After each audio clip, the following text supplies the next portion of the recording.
Namaskar. How are you? Sorry, I haven't put on any shirt while doing this video. It's alright, I'm wearing something. Now, who is a real teacher? That's suddenly it struck to me. Then I said I must share this with you, with all of you. See, everybody is teaching something or the other. You teach something to others and others teach something to you. This goes on. This is everyday business. Now, teaching is sharing your ideas or your skills. That's all right, because in a society we need to do many things, and while doing it, and to do that you need to have certain skills. So you learn from your elders, you learn from your seniors. It's all right. That means there is a teacher in everyone, and it's all. Now, teacher in everyone is okay, but is there a student in everyone? Is there a pupil in everyone? You observe very keenly, there is no pupil in everyone. People stop learning. They all the time try to teach, give discourses, try to impress upon people with their words, with their phrases, or to dominate over the others, that I know, you do not know, you learn from me. All this goes on. Now, most of the teaching is mundane, in the sense very worldly teaching, which is filled up with so many opinions and fears. Do this and do that. Don't do this. And it is profit oriented. The learning and teaching both are centered around making money. It is for monetary gains. A student learns something because that is going to offer him a good career, a post, maybe some employment. Through that he can generate some money and wealth, and rest of it, you know that. You know the whole rat race, the whole drama of money. With that money you buy comforts, you create luxuries, by that others praise you, or if you do not make money, others criticize you. This is how the world has been from the beginning till today. Now, who should teach about life? Teaching skills, it's all right, but teaching about life, who should teach it? Only that person has the what you call eligibility to teach, who is all the time learning. Means the person who is a lifelong learner, who believes not only, but who devotes his life towards learning things. And to learn what you require, do you know? To learn, you have to inquire into constantly, and you are observing very keenly.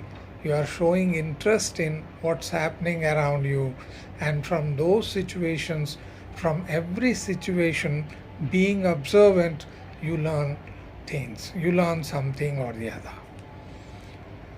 So you enrich yourself when you keep on learning.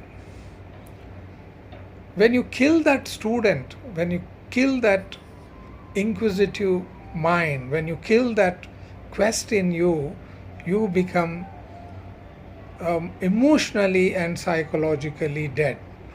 Please go into this. This is very, very important. Most of the people are emotionally and psychologically dead. This is not a sweeping statement you can find out. There is no learning in them. They stop learning at some point of time. Once they get some employment, some source of living, when they start making some livelihood, people stop learning emotionally and psychologically. A handful of people may learn certain professional skills, enhance their professional skills, because that is going to offer him a better status in the society, where they stand up, professionally, where they are recognized and identified, where they can sell their skills, which gives them some status, some recognition, some identity. So people are learning. What about psychological and emotional learning?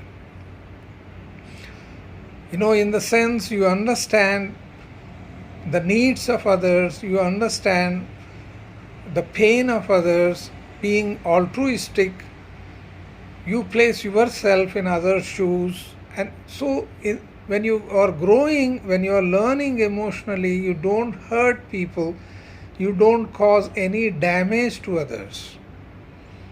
This is highly important. So teaching is not just or writing, teaching, or whatever it is. Don't think it is using words very intellectually, arranging and rearranging words and phrases, and you deliver something to others. Now, are you really doing it? Whatever that you teach, that you teach to others, are you living it? Are you doing it day in and day out? So the real test for a person is to not only just teach to others, but to learn continuously. And one more thing I would like to share with you is, word is not the thing, in the sense, word is not the experience. Word has its limitations. You cannot teach anything through words, by words.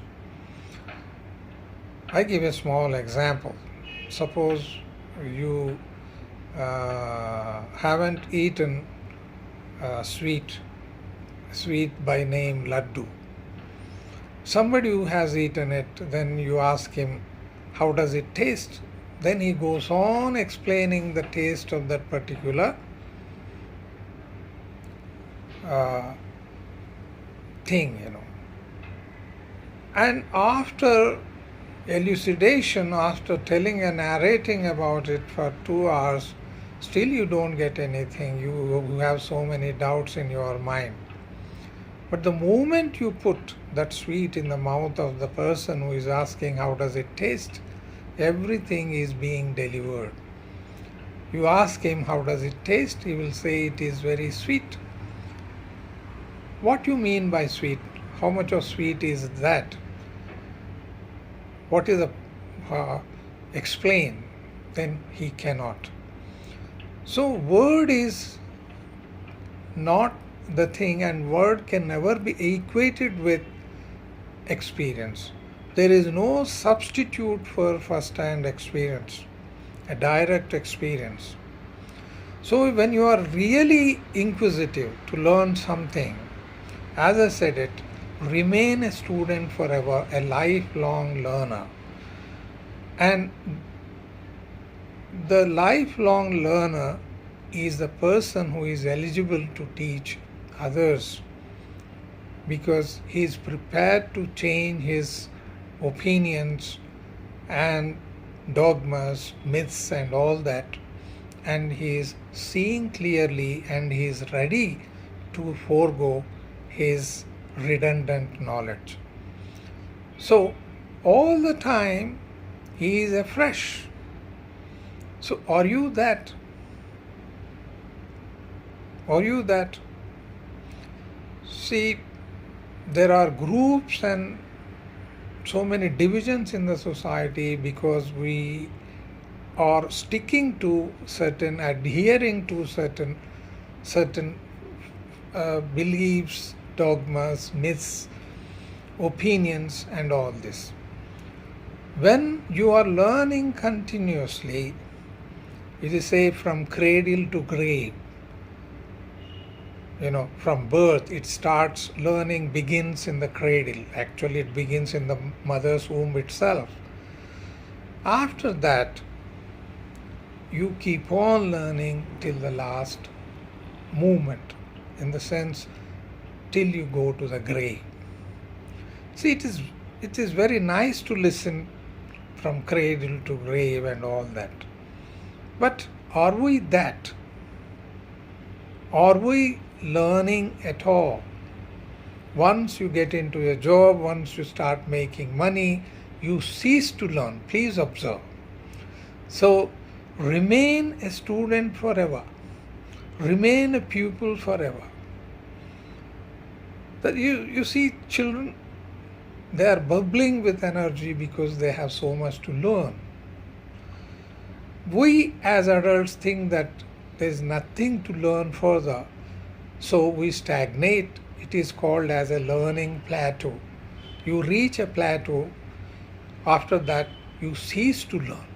And when you cease to learn, that is death. Death is that. When you stop learning, it is death emotionally and psychologically. Please go into it. Thank you. Namaskar.